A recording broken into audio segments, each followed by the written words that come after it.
የሰው ዋጋ ከተነፈሰ ጎማ እንኳን በታች ወርዷል። አሁን የተነፈሰ ጎማ ብታገኙ እኮ እቤት ታስገቡታል። ምክንያቱም ቢያንስ ብረምጣት ተደርጎበት ተቃጥሏል። የተነፈሰ ሰው ምን ይሰራል? አይኑ የፈረጠ እጅጉ የተቆረጠ ገንዘብ የከዳው ጤና የከዳው ዘመን የከዳው ውላይስ አይፈጽምም። አስበን ሰር የማንጠራው ለቅሶ ቀረ ብለን የማናማው ስንት ወደቀ ፍጥረት አለ ይባላል። ጋፋት ላይ አጼ ቴዎድሮስ መድፉ ከተሰራ 7 ተፖል ነው የሚባለው። አቤት መድፍ መስራት ጀምረ ነበር። ይገርማችኋል። የዛሬ 100 ምናምን ዓመት አሁን እኛ ወደ ኋላ እየደነቆር ነው ማለት በየቀኑ ድንቁርናችን እየጨመረ እየደደብን ፈረንጆቹ ወደ ላይ እኛ ወደ ታች እሽቅድም የገጠመን መስውነቱን ለመናገር ሰማይታት አንገታቸውን ለሰይፍ አይምሯቸውን ለመጻፍ ጀርባቸውን ለጅራፍ ሰጥተው ተገርፈው ታርደው ነደው ተገፈው ተገርፈው ተርበው ተጠምተው ቤተክርስቲያኒቱን እንድትዋብ ያደርጓታል። ውበት ጌጥ ይሆኗታል። እንዲያው ቅዱስ ጳውሎስ ምን ይላል? ከመፈጽም ታይጻጽ ሕማሙ ለክርስቶስ ከክርስቶስ በመከራው ያስቀረው ማለት ነው። የክርስቶስ መከራ ሙሉ እንዳደርገው ማለት ነው። እሱ ቀራንዮ ተሰቀለ፣ ቆሰለ፣ ተገረፈ፣ ተቸነከረ፣ ተተፋበት፣ ሐሞት ኮምጣጤ ጠጣ፣ የሻን ተደፋበት። ያ ሁሉ የመከራ ዶፍ እየወረደበት አባት ሆይ የሚያደርጉትን አያውቁምና ይቅር በላቸው አለ። ቅዱስ ጳውሎስ ደግሞ እኛ ደግሞ ይሄንን ለዓለም በማዳረስ እንደተገረፈው ተገርፈን እንደተሰደደው ተሰደን እሱ መከራ እንደተቀበለው እንዳቅማችን መከራ ተቀብለን ድነቱን አደረስንላቸዋል፣ ፈውሱን አደረስንላቸዋል። አሜሪካ በኢራቅ ጦርነት ያወጣችውን $1 ለዓለም እርዳታ ብትለግሰው ኑሮ ያለ እድሜያቸው የሚቀጩ ሕፃናት አይኖሩም ነበር ይላል። ዛሬ የተራቀቀው ኒውክሌሩ አሁን ሰሞኑን ትሰሙታላችሁ። እኔ ጋዜጠኞች ሲተነትኑ የሰው ልጅ አብቅን ቃየል እኮ በድንጋይ የጀመረው ጦርነት ዛሬ እኮ ተራቆ የደረሰ የቃየል ልጆች ኒውክሌር አምርተዋል። የአቤል ልጆች የት ናቸው ያሉት? እየተገደሉ ነው ዛሬ። አቤላውያን ዛሬ ሟች ናቸው። ቃየላውያን ግን ድንጋዩን ኒውክሌር አድርሰው ሚሳኤሉ የተራቀቀ ሚሳኤል እንደ ሰው ተተኩሶ የሚገለውን ሰው እየካጠ ቦታ ይዞ የሚጠብቅ ይገርማችሁ። ሰምታችኋል? ቦታ ይዞ የሚጠብቅ የሰው ልጅ ግን አውሬ ሆነ። ጠባዩ ተቀየረ፣ አመጋገቡ ተቀየረ። እንደ ምዕመናን ይሄ ሁሉ ፖሊስ እኮ የተሰማራው ጅብ እንዳይበላን እኮ አይደለም። ገና ዋላችሁ የሁሉ ፖሊስ የተሰማራው የፖሊስ ኮሚሽነር እኮ አለ። ይገርማችኋል። የፖሊስ ጣቢያ እንደ ጤና ጣቢያ ምን ማለት መሰል ጅብ እንዳይበላ እኮ አይደለም፣ እባብ እንዳይነድፍ እኮ አይደለም፣ አንበሳ እንዳይሰርህ ነብር እንዳይቧጭር እኮ አይደለም። እነሱ መከምሽጋቸው አይመጡም። ዛሬ ፖሊስ የተሰማራው አንተ አበበ ከበደን እንዳይበላው ነው። ለነወራችሁ ሚስት ባሏን እንዳትበላው ነው። ባል ሚስቱን እንዳይበላት ነው። ፖሊስ የተሰማራው እናንተ እንዳንበላላ ነው። አያችሁ፣ እግዚአብሔር በአምሳሉ የፈጠረው ፍጥረት ወደ አውሬነት አሽቆለቆለ ማለት ነው። በስመ አብ ወደ ዘጋ ያላችሁ ያወራችሁ ነው። መርካቶ ነውና በብዛት ሁላችንም አንድ ጊዜ ስናወራ አሟቸዋል እንዳይሉን መረጋጋቱ አይከፋም። በስመ አብ ወወልድ ወመንፈስ ቅዱስ አሐዱ አምላክ አሜን። ብፁዓን ሊቃነ ጳጳሳት፣ የገዳማችን አስተዳዳሪ፣ ካህናት እግዚአብሔርን ብላችሁ ይቅርታውን ቸርነቱን አምናችሁ ከቅድስት ድንግል እናቱና ከቅዱሳን ባለሟሎቹ የሚገኘውን ጥበቃና ምልጃ ተስፋ አድርጋችሁ በዚህ ቦታ እንድትገኙ እግረ ሥጋችሁን ወደ ቦታው እግረ ልቦናችሁን ወደ ወንጌሉ ያቃናላችሁ ወገኖቻችን ምእመናን በእግዚአብሔር ስም እንዴት ዋላችሁ? እንዴት አመሻችሁ? በየጊዜው በየቦታው በየምክንያቱ መስማት በምንችለው ልክ የሚነግረን መኖር በምንችለው መጠን የሚያስተምረን ትናንት የነበረ አሁን እዚህ በእኛ መካከል ያለ ነገ ከነገ ወዲያም እንደማይለየን አፋችንን ሞልተን የመሰከርንለት ልባችንን ሞልተን ያመንነው የአባቶቻችን አምላክ ልዑለ ባሕርይ እግዚአብሔር ስላዘጋጀው በጎ ነገር ክብርና ምስጋና ይግባው። ክብርና ምስጋና ይግባው። ክብርና ምስጋና ይግባው። ጆሮአችሁን ይክፈት፣ አንደበታችንን ይፍታ።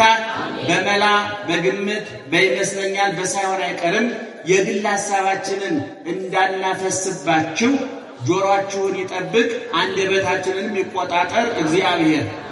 እንግዲህ ቀደም ሲል ወንድማችን አስተምረዋችኋል፣ ነግረዋችኋል። ዛሬ ጻድቁ አቡነ ተክለ ሃይማኖት የተጸነሱበት ቀን ነው። በሌላ በኩል ደግሞ በየወሩ እየመጣ ጠባዩን፣ ትምህርቱን፣ ሃይማኖቱን ሳይቀይር 30 ዓመት ሙሉ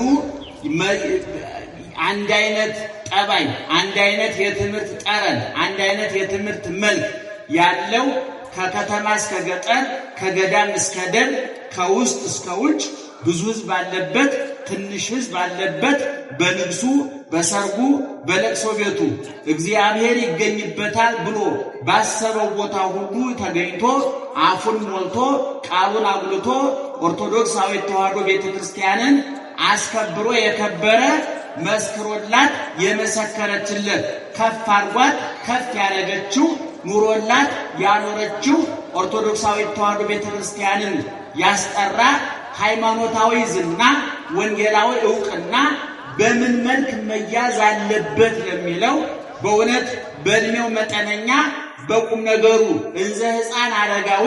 አንዳንድ ጊዜ ሰዎች እድሜያቸው 80 ዓመት ሞልቶ አስተሳሰባቸው 20 እና 30 ዓመት ሆነባቸዋል። ሕፃንነታቸው እየባረቀባቸው ጉርምስናቸው እየፈነቀለ እየወጣባቸው እርጅናቸውን የሚያጎሰቁልባቸው ሰዎች አሉ።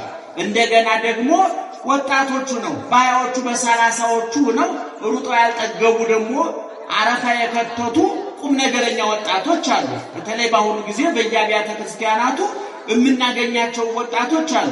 ሴቶችም ወንዶችም ወጣትነታቸውን ዋልወዝ ያስታብዳ ለውርዙትከ ታናሽነትህን ማንም አይናቃት እንዳለ ቅዱስ ጳውሎስ ሐዋርያው ዘላለም ወንድማችን ወንጌል መምህር ዘላለም ገብቷቸዋል ሐሳቡ። መምህር ዘላለም በእውነት በመሞቱ አዝነናል፣ ከፍቶናል። ነገር ግን መስራት የሚገባውን ስራ ሰርቶ በመሄዱ ኦርቶዶክሳዊት ተዋሕዶ ቤተክርስቲያን ካደረገላት በላይ አድርጋ ካከበራት በላይ አክብራ በክብር ለሞተለት ለተሰቀለለት 35 እና 36 ዓመት ሙሉ በታማኝነት ላገለገለው ፈጣሪው አስረክቧለች። እሱም መስቀል ላይ በተዘረጉት እጆቹ በቅፉ ተቀብሎ በክብሩ ቦታ አስቀምጦታል ብለን እናምናለን። እንዲህ አይነት በዘመናችን ልጆች በማስነሳቱ እግዚአብሔር እናመሰግናለን።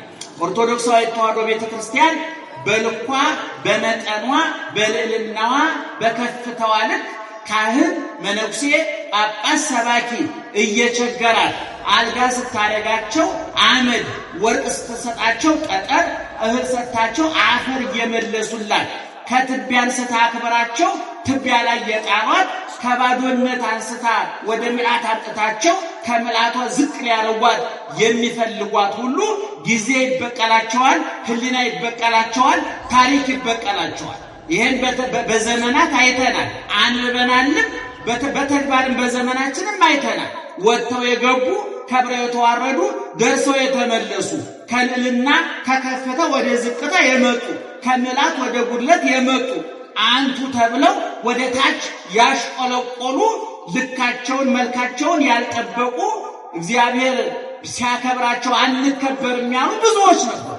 ዘላለም ግን ቅድም እንደተናገርነው በየወሩ ኑዋይል ዘላለም ዛሬ ተክለ ሃይማኖት ነው አስተምራለሁ፣ ዛሬ ጊዮርጊስ ነው አስተምራለሁ እንዳትቀሩ ብሏችሁ ያውቃል? መስሉ ንገሩኝ። ዛሬ ልደታ ነኝ እንዳትቀሩ ብሏችሁ ያውቃል? አይልም። ዘላለም አልሰማንም። እሱ ይሄዳል፣ ትመጣላችሁ። እናንተም ምእመናን እኔ ኦርቶዶክሳዊት ተዋሕዶ ቤተክርስቲያን ይሄንን የላይ የታች ወጀቡን የቀኝ የግራ ማይበሉን የውስጥ የውጭ ፈተናውን ተቋቁማ አሁንም እያበራች ያለችው በተሰራችበት ውሃ ልክ ነው፣ መሰረት ነው። ዛሬ ለምሳሌ አንድ ጥያቄ ልጠይቃችሁ ምእመናን፣ ዛሬ ወቃሉ ማን ነው? በቁጥር ማን ነው? 24 ነው አይደል? በእኛ በሰውኛው። በክርስትናው ደግሞ ዛሬ ማን ናቸው? አቤት አቡነ ተክለ ሃይማኖት ናቸው። መታችሁ አስቀድሳችኋል አይደለም? እቤታችሁ እያላችሁ ዛሬ የሚቀድሱት ገሌ ናቸው፣ የሚሰብከው ገሌ ነው፣ የሚዘምረው ገሌ ነው ተብሎ ተነግሯችኋል? ንገሩኝ። ተነግሯችኋል?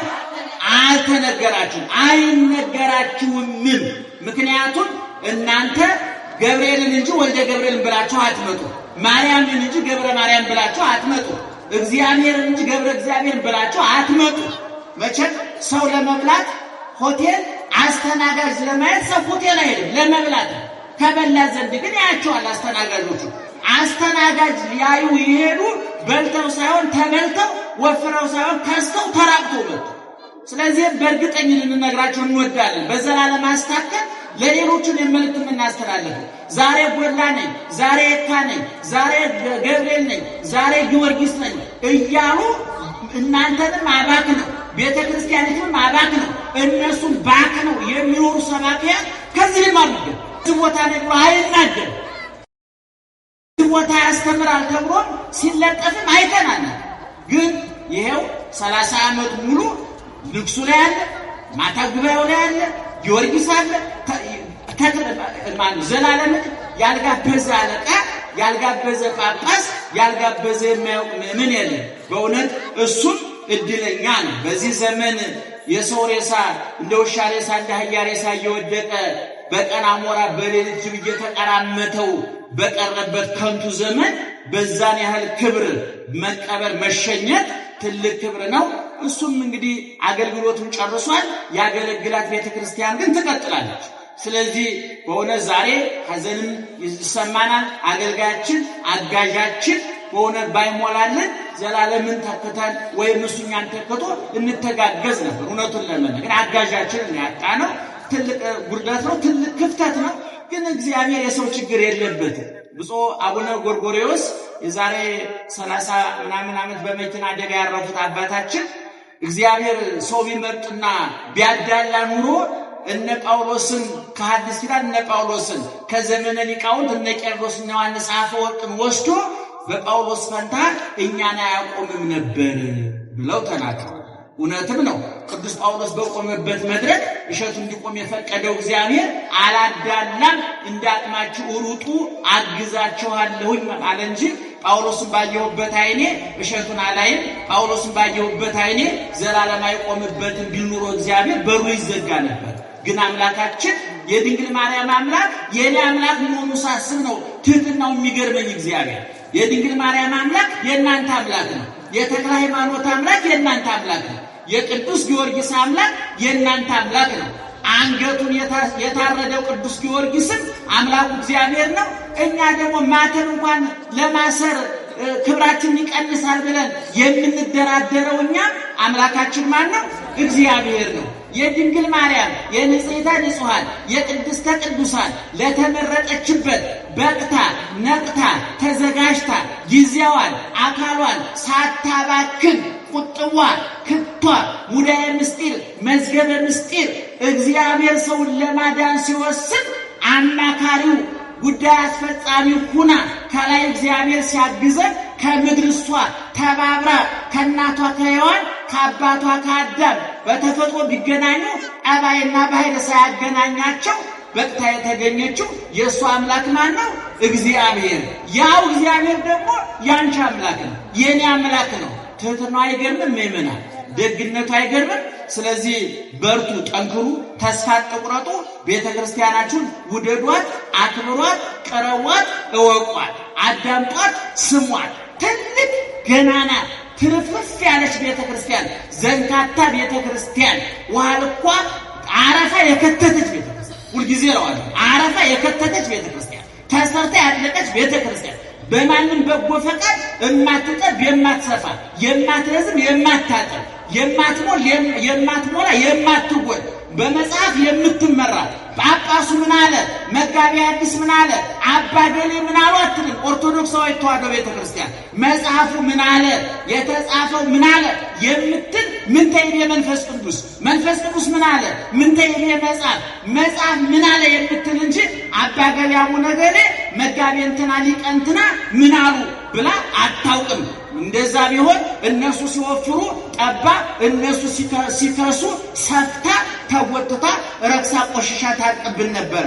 በልኩ ነው ክርስቶስ ቀራንዮ ላይ ኦርቶዶክሳዊ ተዋሕዶ ቤተክርስቲያንን ከፍ ብላ በክርስቶስ ልክ ተቀዳ የተሰፋች ውብ የነውር ልብሳችን ናት። ገመና ከታቻችን ናት። ይችን ታላቅ ቤተክርስቲያን ለኛ አሳልፎ የሰጠ እግዚአብሔር ክብርና ምስጋና ይግባው።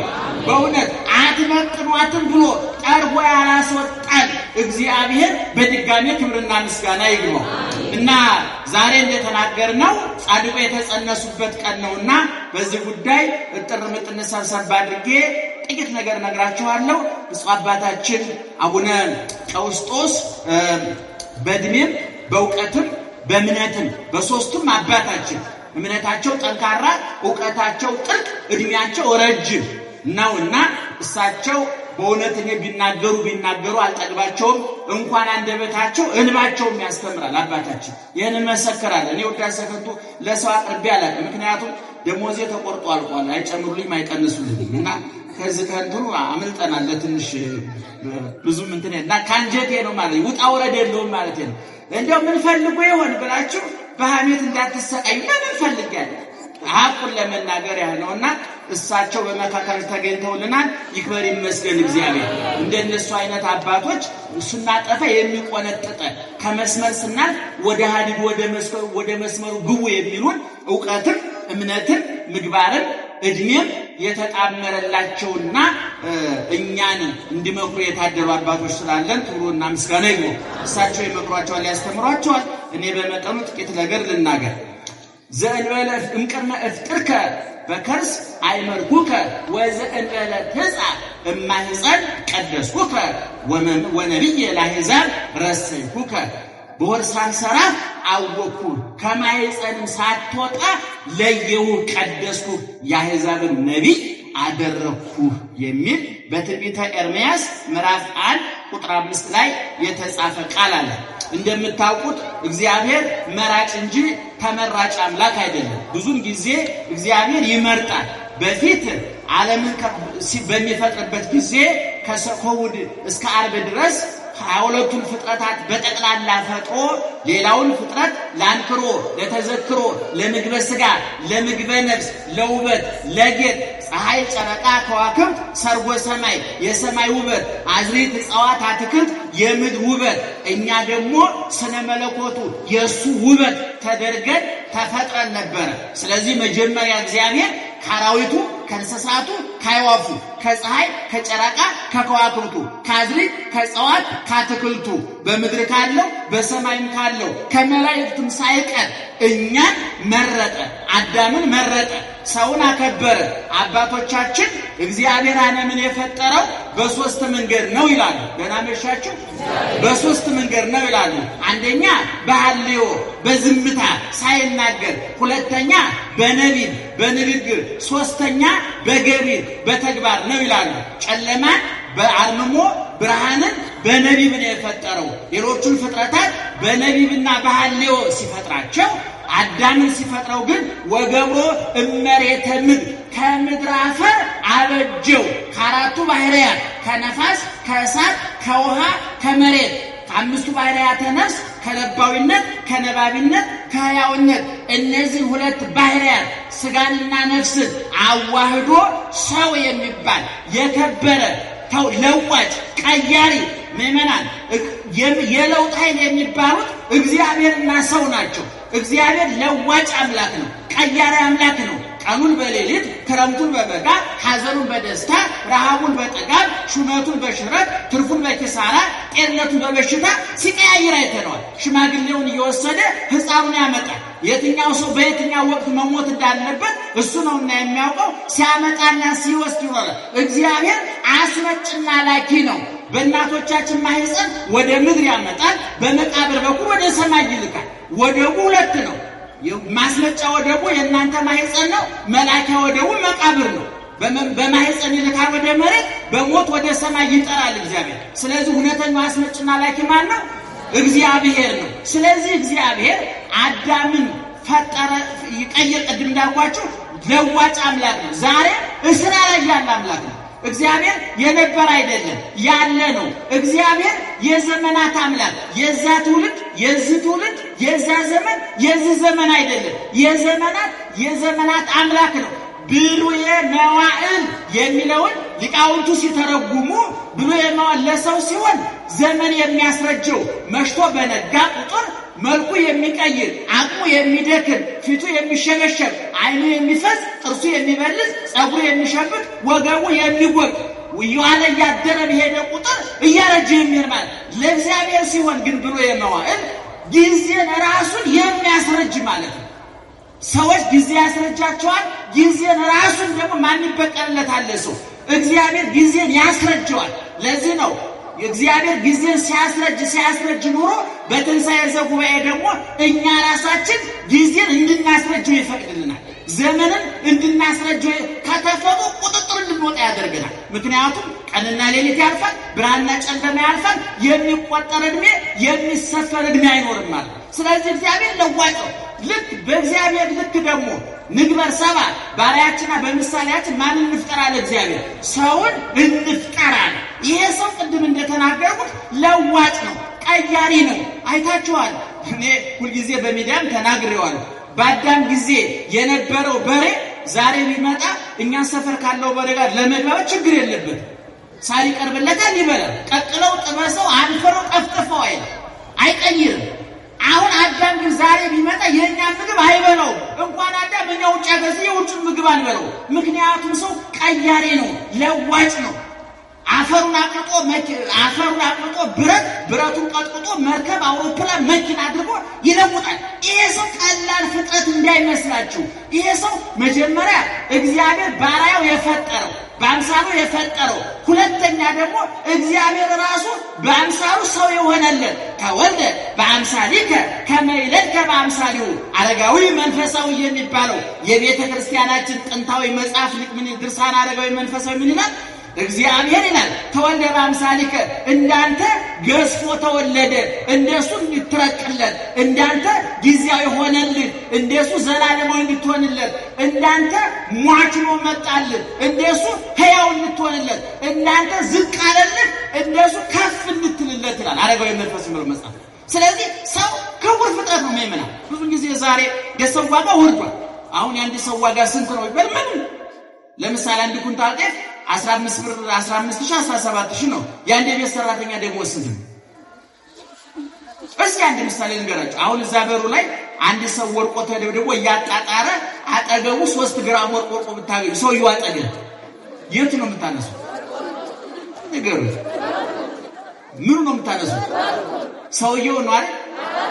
እና እሺ ሰውየው ደስ ይበላችሁ። ሰውየውን ወርቁ ወደ ኪስ፣ ሰውየውን ወደ ፖሊስ። ምክንያቱም አንፈልገውማ ሰውየው ነው። ምክንያቱም የሰው ዋጋ ከተነፈሰ ጎማ እንኳን በታች ወርዷል። አሁን የተነፈሰ ጎማ ብታገኙ እኮ እቤት ታስገቡታል። ምክንያቱም ቢያንስ ብረምጣት ተደርጎበት ተቃጥሏል። የተነፈሰ ሰው ምን ይሰራል? አይኑ የፈረጠ፣ እጅጉ የተቆረጠ፣ ገንዘብ የከዳው፣ ጤና የከዳው፣ ዘመን የከዳው ውላይ አይፈጽምም። አስበን ሰር የማንጠራው ለቅሶ ቀረ ብለን የማናማው ስንት ወደቀ ፍጥረት አለ፣ ስንት ወደቀ ፍጥረት። ስለዚህ አሁን ግን እግዚአብሔር ሰውን በምኑ ፈጠረው አለ? በአምሳሉ ፈጠረው። እና ቅድም እግዚአብሔር ሰው ፍጥረታትን በስንት ወገን ፈጠረ ብያቸዋለሁ? በሶስት ወገን፣ በሐሌው፣ በነቢብ፣ በገቢር። በገቢሩ ላይ ምን ይላል? አዳምን አበጀው ነው የሚለው። የሰው ልጅ ከምድር አፈር ምን አደረገው? አበጀው። በሉ እስኪ ከምን አደረገው? ከምድር አፈር አበጀው። አሁን የሆነ ሰውነታችን አፈር ይመስላል። እንደው በእውነቱ አስውቦ አስጊጦ ጸጉራችን፣ አይናችን፣ ጥርሳችን ብንታይ የማንጠገብ ውድ ፍጥረት፣ ሰራተኛ ፍጥረት፣ ለዋጭ ፍጥረት፣ ቀያሪ ፍጥረት አድርጎ ፈጠረ እግዚአብሔር። እና ሌላውን በትእዛዝ ጨለማውን ምንም ሳይናገር በዝምታ እግዚአብሔር በዝምታ የሰራው ስራ ብዙ ነው። በቃና ዘገሊላ ውሃውን ጋኑ ውሃ እንዲሞላ አዘዘና እንዴት እንደተለወጠ አይታወቅም። እግዚአብሔር በህሊና ነው መመሪያ የሰጠው። ሜጦለማ በህሊናው በልቡናው ነው የቀየረው። ጨለማን በዝምታ ነው የፈጠረው። ብርሃንን ሲፈጥር ግን ለይኩን ብርሃን ብርሃን ይሁን ብሎ አዘዘ። ምክንያቱም የሚሰሙ መላእክት ነበሩና ነባቢያን ለባውያን መላእክት ነበሩና ጨለማን ብርሃንን ሲፈጥር ለይኩን አለ። አዳምን ሲፈጥር ግን እንደውም ሊቃውንቱስ ምን ይላሉ? ለአክብሮተ አዳም በእጁ ጭቃ ይዞ ታይቷል። እንዴት ቢወደው ነው! እንደውም ከዛ ይላሉ አባቶቻችን አዳምን ፈጠረና አፍቀሮ ወሳሙ ሳሊ ጥሩ ስዕል ሰርቶ ሲጨርስ እንኳን ወይ ስሟል። እየሰማችሁ ነው? ስዕሉ የልቡን ሲያደርስለት ያሰበው ሲሞላለት ዕውቀቱ ስዕሉ ላይ ሲገለጥና ጥበቡ ሲንጸባረቅለት ሰዓሊው ስዕሉን ምን ያደርገዋል? ይስመዋል። እንደውም ይባላል ጋፋት ላይ አጼ ቴዎድሮስ መድፉ ከተሰራ 76 ነው የሚባለው። አቤት መድፍ መስራት ጀምረ ነበር። ይገርማችኋል የዛሬ 100 ምናምን ዓመት።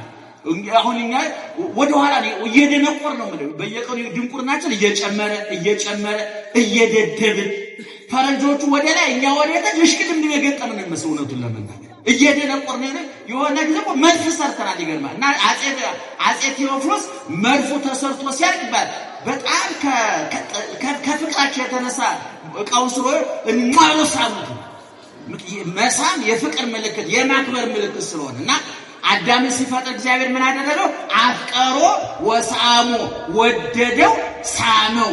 ጭቃውን አብክቶ እሳቱን ነፋሱን የሚያቃጥለውን እሳት የሚከንፈውን ነፋስ የሚቀዘቀዘውን ውሃ የሚከብደውን አፈር አዋህዶ ቆንጥሮ ማዕከላዊ አድርጎ ሰው እነሱ እርስ በርሳቸው እንዳይጠፋፉ እሳቱ ውሃው እንዳያጠፈው ነፋሱ መሬቱን እንዳያተነው አድርጎ አስማምቶ አራቱን ባህሪያት አስማምቶ አምስተኛ ለባዊት ነባቢት ሕያውት ነፍስ ጨምሮ አዳም የሚባል ፍጥረት ፈጠረ። ሰውን ፈጠረ ማለት። ስለዚህ እግዚአብሔር ከፍጥረታት ሁሉ ማንን መረጠ ማለት ነው? ሰውን መረጠ ማለት ነው። ደህና መሻችሁ።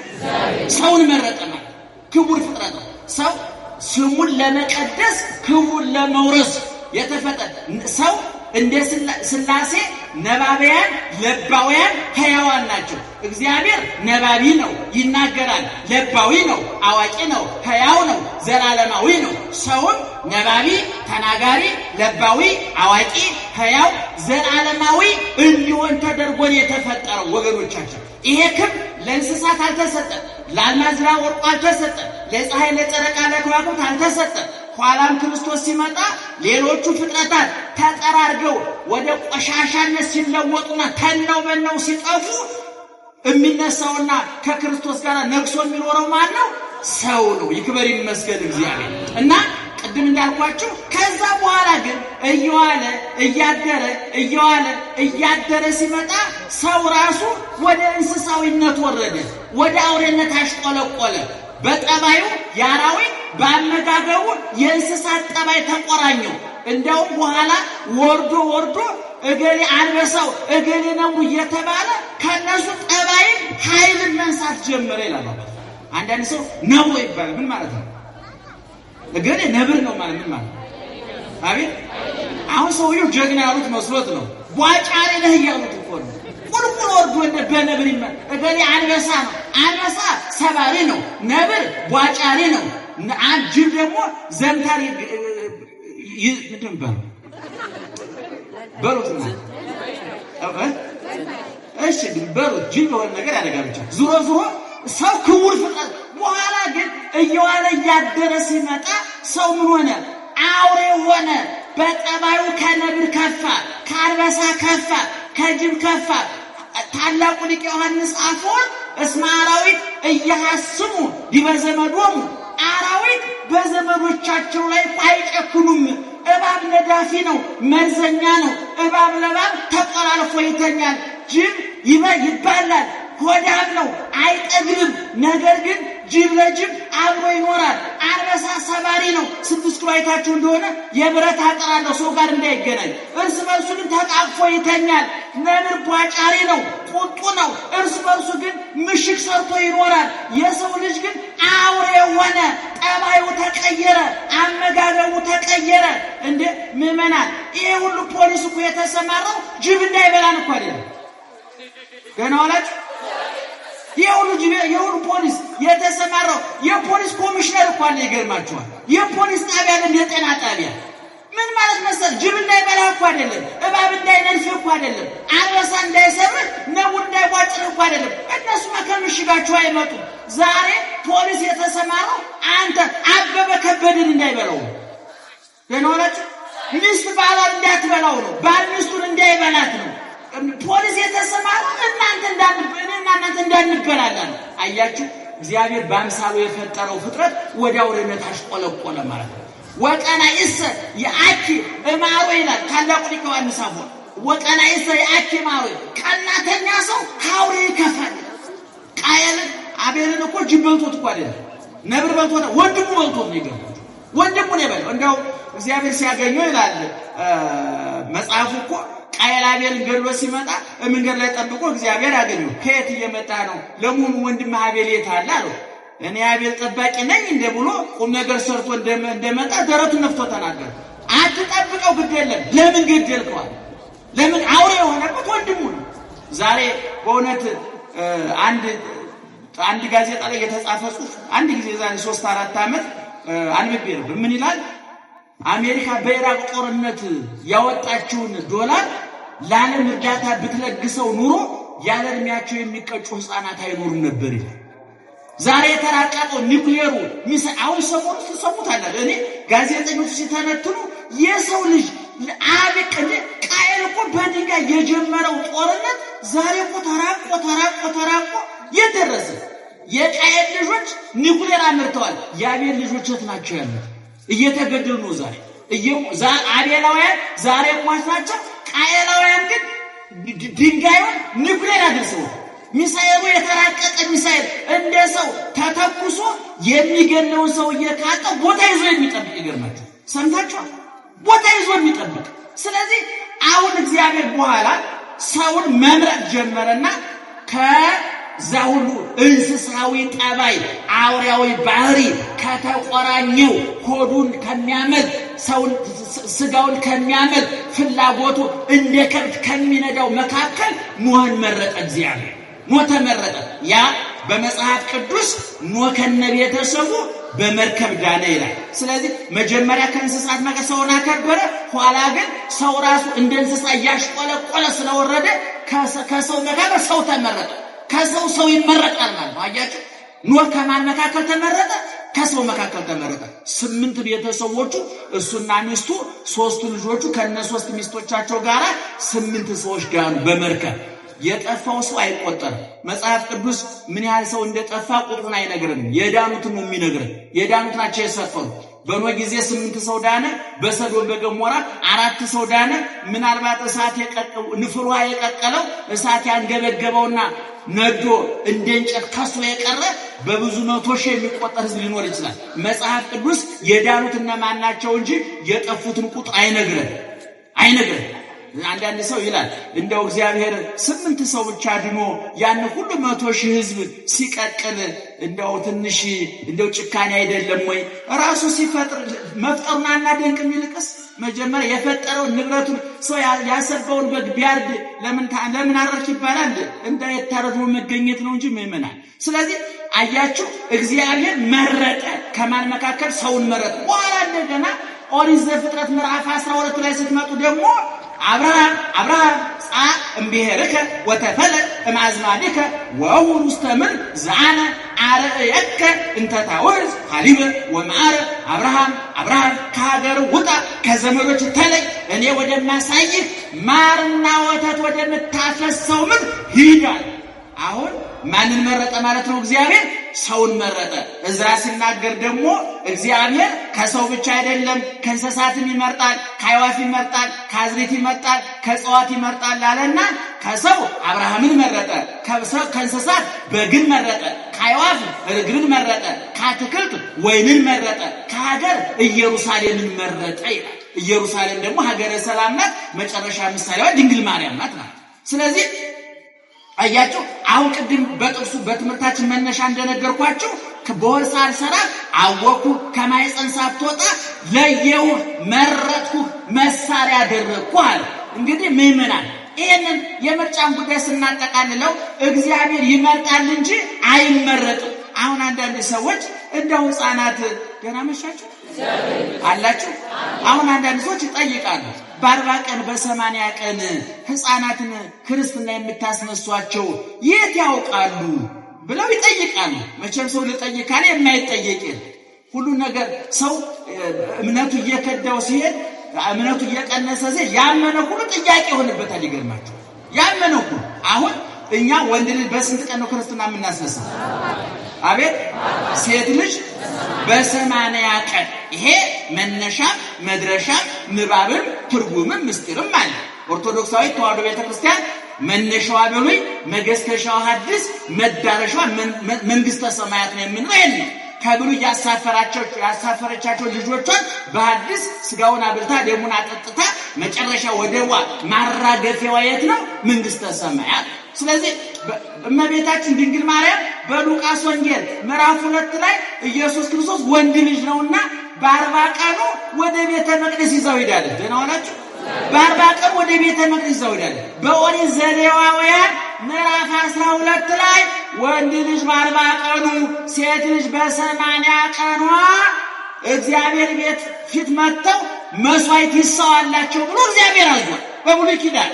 ስለዚህ ኦርቶዶክስ ተዋሕዶ ቤተክርስቲያን ንባቡን ከብሉይ ምስጢሩን ከሐዲስ ስርዓቱን ከብሉይ መስዋዕቱን ከሐዲስ አድርጋ አዋህዳ ተዋህዶ የሚል ውብ ሃይማኖት ሰርታለች። ኦርቶዶክሳውያን የተዋሕዶ ሊቃውንት ብሉይ ኪዳኑን ያዋልዱታል። ሁልጊዜ ላለው ኢሳይያስ ማቴዎስ ማለት በኢሳይያስ ንባብ ውስጥ የተጸነሰ ነፍሰ ጡር ማለት ነው። ኢሳይያስ ናሁ ድንግል ትጸንስ ወተወልድ፣ ድንግል በድንግልና ጸንሳ ምን ታደርጋለች? ተወልዳለች አለ። ይሄ በኢሳይያስ የተጸነሰ ሽል ነበር። መቼ ተወለደ? በማቴዎስ ወንጌል ላይ ትጸንሳለች ተወልዳለች ያልነውን ማቴዎስ ምን ብሎ ነገረ? ወለደች፣ ጸነሰች፣ ወለደች። አዋለድ ነው ማለት ነው። አያችሁ። ስለዚህ ቤተክርስቲያናችን በዚህ መልክ ነው እና እግዚአብሔር መራጭ ነው እንጂ ተመራጭ አይደለም። በዚህ በዮሐንስ ወንጌል ምዕራፍ 15 ላይ እንደው ተጽፏል። አኮ አንትሙ ዛሬክሙኒ ወሰምክሙኒ አላ አነ ሐረይኩክሙ ወሰምኩክሙ፣ እኔ ሾምኳችሁና መረጥኳችሁ እንጂ እናንተ አልመረጣችሁኝም። በመጽሐፋችን ይላል ቅዱስ ዳዊት እኮ እምከርሰ እምየ አንተ አምላኬ፣ ከእናቴ ማኅፀን ጀምረህ አንተ አምላኬ ነህ። ላዕሌከ ተገደፍኩ እማኅፀን፣ ከእናቴ ማኅፀን ጀምሮ አንተ ላይ ተጣልኩኝ። ረቂቁን የአባቴን ዘር ከአባቴ ከፍለህ በእናቴ ማኅፀን ዘርተህ የእናቴና የአባቴን ሕዋስ አገናኝተህ አዋህደህ ዳዊት የሚባል ንጉሥ ሠራ ጌታዬ። ከተወከልኩ እንዛሃለሁ ውስጥ አጥናተ እምየ፣ የእናቴን ጡት እየጠባሁኝ አንተን አምናሃለሁ አለ ቅዱስ ዳዊት። አያችሁ፣ ሕፃናትን እግዚአብሔር ያውቃቸዋል አያውቃቸውም? አቤት። ሲጀመር ዕውቀት የነፍስ ነው የሥጋ አይደለም። አሁን ሰው የሚኮላተፈው መሳሪያው አባቶቻችን ይላሉ ነፍስ አዋቂ ናት። በሕፃንነታችን እንኮላተፋለን አይደል? ለምንድነው የምንኮላተፈው? ስፒከሩ ገና ስላልቀነ ስጋ ነው ስፒከር የሚባል በደም እንዳትናገር መሳሪያው ስለደከመባት እንጂ ነፍስ አዋቂ ናት። ዕውቀቱ አይጨመርባትም አይቀነስባትም። አንዳንድ ጊዜ ኃጢአት ስንሰራ በደል ስንፈጽም ከእግዚአብሔር ስንርቅ ዕውቀቷ ይገፈፍባታል ይቀነስባታል። ደመ ነፍስ የምትባል በውስጣችን አለ። ለምሳሌ አንድ ሰው ሰክሮ ጥሩ ጧት ሲወጣ ደህና ዋሉ በሰላም ዋሉ ማታ እንገናኝ ብሎ ማታ ሲመጣ ደህና መሻችሁ ካለ ይሄ ሰውዬ ንግግሩ ተበላሽቷል አልተበላሸም? ለምን የተበላሸው? ነፍስ ዕውቀቷን የምትሰው ደመ ነፍስ ላይ ነው። ደመ ነፍስን ደግሞ መጠጡ ያንቀዠቅዣታል። ለምሳሌ ይሄ ሰሌዳ ቢሆን አሁን የሰሌዳ ልጻፍ እኔ ሴትስ ወዘውዞ መጻፍ ትችላለህ? አትችልም። ደመ ነፍስ በመጠጡ ምክንያት ከቦታ ቦታ ትንቀሳቀሳል። ነፍስ ዕውቀቷን የምትስልበት ስታጣ ሰውየው የስሜት ሕዋሳት ጠቅላላ ይከዱታል። እግሩን መመሪያ የሚሰጠው ማን ነው? ንገሩኝ እስኪ። ለምሳሌ እግራችን እንዲራመድ መመሪያ የሚሰጠው ማን ነው? እጅ እንዲጨብጥ። ለምሳሌ አሁን ከዛ ጋር ነብር እየመጣ ቢሆን አሁን እነሱ እያዩ ነው። እኔ እንኳን ለካ አይታየኝም ረስቼው ነው። እሺ እነሱ ከዛ እያዩ ነውና የመጀመሪያ መረጃ የሚወስደው ማን ነው? ከስሜት ሕዋሳት ማን ነው? አይን ነው። አይን ለአይምሮ ምን ይለዋል? ኧረ ከዛ ነብር እየመጣ ነው ይላል። አይ ድንጋይ አንስቶ የመውረድ ግዴታ የለበት የመጠቆም እንጂ ድንጋይ የወረውር። ከዛ በኋላ አይምሮ ደግሞ የሚያገናዝብና መመሪያ ያስተላልፋል። ኧረ በአይነ በኩል መረጃ መጥቷል ነብር እየመጣ ነው ይልና ወደ ማን መመሪያ ያስተላልፋል? እኔ ለነገረ ሰው ሸልማል። አቤት ወደ እጅ እንደ ሰውዬው ይለያያል። ፈሪ ከሆነ ወደ እግሩ ነው፣ ጀግና ነው ወደ እጁ ነው፣ ይለያያል። ስለዚህ አይምሯችን ውስጥ ነፍሳችን ረቂቅ ናት ነፍሳችን። ስለዚህ ሕፃናት ባጭሩ ነው የምላችሁ ነው ሕፃናት እግዚአብሔርን ያውቁታል። አዋቂ ናት ነፍስ። እግዚአብሔር ሕፃናትን ያውቃቸዋል፣ አዋቂዎችን ውስጣችን። ስለዚህ ምእመናን እግዚአብሔር እነ ተክለ ሃይማኖት መረጠ፣ እነ አርሴማን መረጠ። የባከነ ጊዜ፣ የባከነ አካል፣ የባከነ ገንዘብ የሌላቸው ከእናታቸው ማህፀን ጀምሮ እግዚአብሔርን ያገለገሉ። ኤርምያስ ምንድን ነው ያለው? በማህፀን ሳለ ገና ሳልፈጥር አወኩ፣ ከማህፀን ሳትወጣ መረጥኩ፣ ወነቢየ ዘአሕዛብ ረሰይኩከ፣ የአሕዛብ መልእክተኛ አደረግኩ። ቅዱሳን ማለት ክፉ ሰዎች የሰይጣን ጉዳይ አስፈጻሚዎች ናቸው። ደጋግ ሰዎች ደግሞ የማን ጉዳይ አስፈጻሚዎች ናቸው? የእግዚአብሔር ጉዳይ አስፈጻሚዎች ናቸው። ቅዱስ ያሬድ እንዲህ ብሎ ተናግሯል። ወበከመ ከዋክብት ያሰረግውዎ ለሰማይ በስሞሙ ከማሁ ሰማይትኒ ያሰረግውዋ ለቤተ ክርስቲያን በገሮሙ። ከዋክብት ሰማዩን በጸዳላቸው በውበታቸው ያስጌጡታል፣ እዩኝ እዩኝ እንዲል ያደርጉታል። እንደዚህም ሁሉ ሰማዕታት አንገታቸውን ለሰይፍ አይምሯቸውን ለመጻፍ ጀርባቸውን ለጅራፍ ሰጥተው ተገርፈው ታርደው ነደው ተገፈው ተገርፈው ተርበው ተጠምተው ቤተ ክርስቲያኒቱን እንድትዋብ ያደርጓታል። ውበት ጌጥ ይሆኗታል። እንዲያው ቅዱስ ጳውሎስ ምን ይላል? ከመፈጽም ታይጻጽ ሕማሙ ለክርስቶስ ከክርስቶስ በመከራው ያስቀረው ማለት ነው። የክርስቶስ መከራ ሙሉ እንዳደርገው ማለት ነው። እሱ ቀራንዮ ተሰቀለ፣ ቆሰለ፣ ተገረፈ፣ ተቸነከረ፣ ተተፋበት፣ ሐሞት ኮምጣጤ ጠጣ፣ የሻን ተደፋበት። ያ ሁሉ የመከራ ዶፍ እየወረደበት አባት ሆይ የሚያደርጉትን አያውቁምና ይቅር በላቸው አለ። ቅዱስ ጳውሎስ ደግሞ እኛ ደግሞ ይሄንን ለዓለም በማዳረስ እንደተገረፈው ተገርፈን እንደተሰደደው ተሰደን እሱ መከራ እንደተቀበለው እንዳቅማችን መከራ ተቀብለን ድነቱን አደረስንላቸዋል፣ ፈውሱን አደረስንላቸዋል፣ ድነቱን አደረስንላቸዋል። ስለዚህ ምእመናን ኦርቶዶክሳዊት ተዋሕዶ ቤተክርስቲያን የሰማዕታት ገድላቸውን፣ የጻድቃን ተአምራቸውን፣ የመላእክት የሊቃውንት ድርሳናቸውን፣ የሁሉም ደግሞ ስንክሳራቸውን የተጸነሱበት፣ የተወለዱበት፣ ያረፉበት፣ የተሰወሩበት፣ ያረጉበትን ቆጥራ ለክታ ሰፍራ ታከብርላቸዋለች። ወከብረት ነፍሶሙ በውስተ ዓለማት ክልኤቲ ዘዝየ ወዘከሃ መቅድመ ወንጌል በተባለው በቤተ ክርስቲያናችን መጽሐፍ ላይ ነፍሳቸው በሁለት ዓለም ከበረ። በዚህ ዓለም ጸበል ፈለቀላቸው፣ ድውይ ተፈወሰላቸው፣ ጽላት ተቀረጸላቸው፣ ቤተ ክርስቲያን ታነጸላቸው፣ የሰነፈ አበረቱ፣ የረከሰ ቀደሱ፣ የተሰበረ ጠገኑ፣ የጠፋ ፈለጉ። በስማቸው በገድላቸው ብዙ ስራ ተሰራላቸው። በሰማይ ደግሞ እንደሚያስገባው እንዳስገቡ አጥላቂ ኮናኝ ሰጭ ነሽ እንዲሆኑ ስልጣን ሰጥቷል እግዚአብሔር። የሚለው መጽሐፉ ነው። በምድር ያሰራችሁን በሰማይ የታሰረ ይሆናል፣ በምድር የፈታችሁን በሰማይ የተፈታ ይሆናል ብሎ ባለቤቱ መብት ሰጥቷል። ወንጌላዊ ዮሐንስ መንግስተ ሰማያትን እየዞረ ሲጎበኝ በ12ቱ የመንግስተ ሰማያት በሮች ላይ ጽሑፍ አስማተ ሐዋርያተ በግዑ የእውነተኛው የአማናዊ በግ የኢየሱስ ክርስቶስ ሐዋርያት የነ ጴጥሮስ፣ የነ ያዕቆብ፣ የነ ዮሐንስ፣ የነ በርተሎሜዎስ፣ የነ ማቴዎስ፣ የነ ቶማስ ስማቸው ተጽፏል። ተመርጠው ዓላማቸውን ጠብቀው ስለተገኙ ማለት ነው። መንግስተ ሰማያት ስንገባ በየበሩ የማቴዎስ በር አለ፣ የጴጥሮስ በር አለ፣ የዮሐንስ በር አለ። አከበራቸው፣ ወደዳቸው፣ የመረጣቸውን አከበራቸው ተብሎ እንደተጻፈ እንግዲህ እና አቡነ ተክለ ምርጦቻችን ናቸው፣ ታማኞች ናቸው፣ ድል አድራጊዎች ናቸው። ልብላ ልብላ፣ ልጠጣ ልጠጣ፣ ላመንዝር የሚለውን ዓለማዊ ስጋዊ ሰይጣናዊ ፍትወታቸውን በመስቀሉ ምላጭነት ገዘው የጣሉ ናቸው።